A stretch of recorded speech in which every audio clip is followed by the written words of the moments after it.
Hi, and welcome to this presentation on brain food. The handout for this presentation is the hunger scale handout, so make sure you have this accessible. We're going to talk today about how the things we eat affect us. What we put into our body clearly affects the way we feel physically. But did you know that it also affects the way we feel mentally?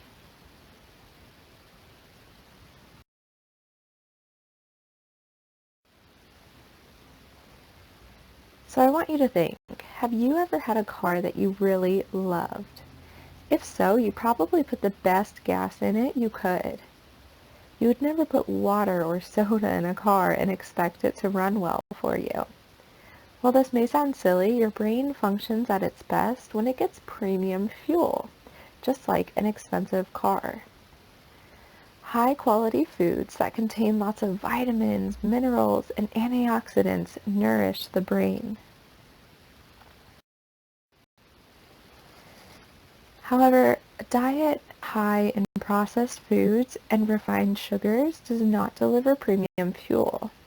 Multiple studies have shown that a diet high in refined sugars contributes to impaired brain function, and it can even make symptoms of mood disorders like depression worse. So nutrition is also going to affect your gut.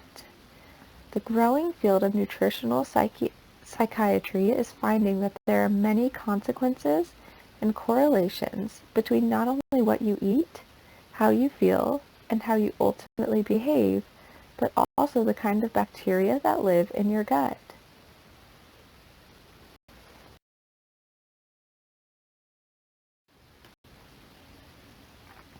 So why is bacteria important? Your GI tract is lined with 100 million nerve cells. These nerve cells produce hormones and are highly influenced by the bacteria found in your gut. Good bacteria in your gut activates neural pathways that send messages between your gut and your brain. Good bacteria in your gut also improves how well you absorb nutrients from your food. They play an essential role in your health and protect the lining of your intestines, and they also reduce inflammation.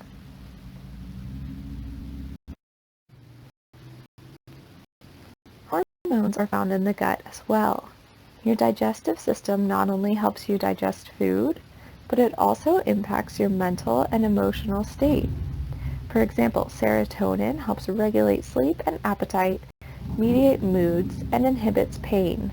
And 95% of your serotonin is produced in your gut. Here are some tips to improve gut health. Studies show that taking probiotics, which are supplements that contain good bacteria, and/or including more fermented foods, can improve anxiety, decrease perception of stress, and improve mental outlook. Some examples of fermented foods are sauerkraut, fermented veggies, miso, tempeh, kefir, and kombucha.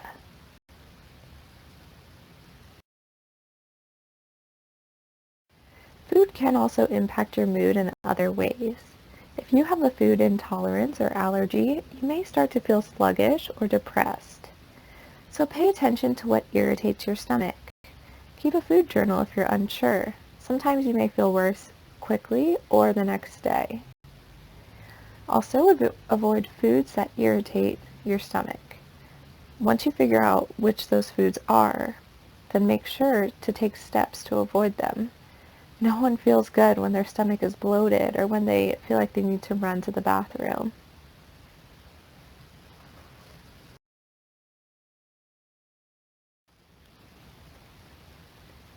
Pay attention to when you eat. Do you eat when you're hungry or allow many hours to go between meals? When your blood sugar drops too low, you might feel lethargic, anxious, or depressed.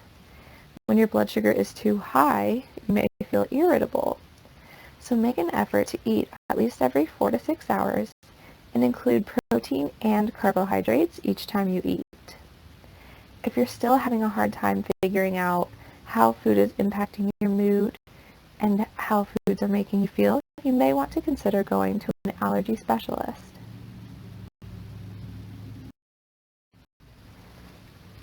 So you'll also want to check your levels of vitamin D.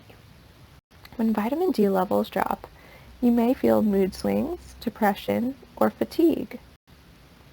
What you can do is ask your healthcare provider to check your vitamin D levels. It's also helpful to get some sunlight, especially between 8 and 11 a.m.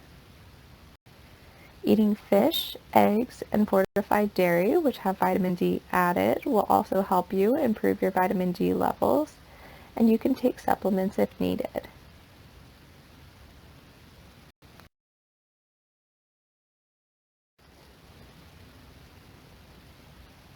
Decreased levels of omega-3 fatty acids can increase incidence of depression. How can it help? Well, it decreases inflammation, alleviates fatigue, improves concentration difficulties, and improves mood. Fatty acids are also important for brain, eye, and nerve health. So what to do is to eat wild salmon, sardines, mackerel, herring, any type of fish like that, up to twice a week. When it comes to improving your health and having good brain foods, you really want to think of food first. A great way to look at how food is impacting your health is to try an elimination diet. In an elimination diet, you're going to eat only unprocessed foods, including unprocessed meats. You'll consume no added sugars or sugar substitutes, enjoy lots of fruits and veggies, drink lots of water and no soda, whether that's sugar sweetened or diet. You're also going to cut out dairy if you feel like it might be problematic, and limit caffeine.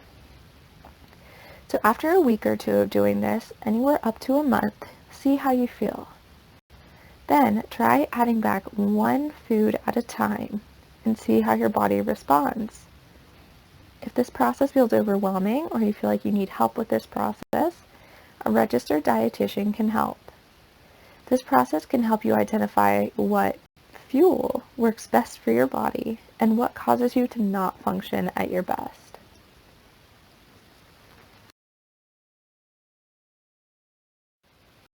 Now let's talk about, why are you really eating? Sometimes we eat for reasons other than hunger. Let's think about a few. It could be stress or sadness, celebration or boredom, anything else like that. If it's for comfort or to avoid a negative feeling, here are some ways to build habits that can reduce that type of stress eating. First, build a good foundation by eating regular meals and snacks. And make sure, once again, that you go no more than 4 to 5 hours between eating. To look a little deeper into this, to look at your hunger scale handout. What you want to do is ask yourself each of the questions on this page. And then make sure that you're eating at the appropriate time, not waiting until you get down to a 1 or a 2 or even a 3. And stop eating before you get really full. Being able to listen to your body's hunger cues is one of the best tools that you can have. Alright, you also want to choose nutrient-dense foods more often. So here, think about colorful veggies and fruits and lean proteins. You can also reduce stress eating by enjoying complex carbs. So brown rice, quinoa, sweet potatoes, beans, that kind of thing are going to be good complex carbs. And try to recognize when you're stressed and likely to grab less nutritious foods, and instead opt for a different activity like walking, stretching, talking with a trusted friend or coworker, reading, listening to music, or deep breathing.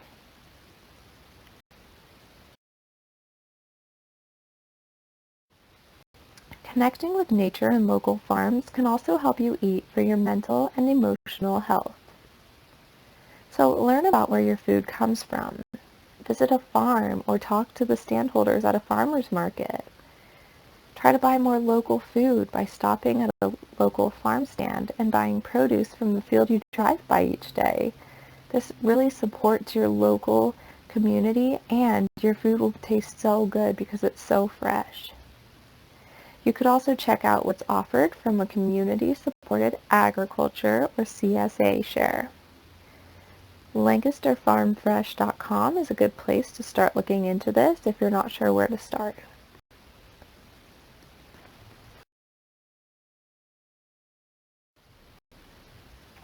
So now that we've gone over all these foods that are good for your brain food and that impact your body in good ways, it's time to think about an action that you can take. So think about something you can do this week to enjoy more brain food and less food that's not premium food for your body.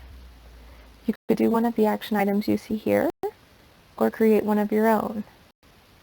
Just choose something to commit to that you can do this week and write it down so that you remember. Thank you for joining us for Brain Food. We hope you enjoy all the delicious foods that are premium fuel for your body.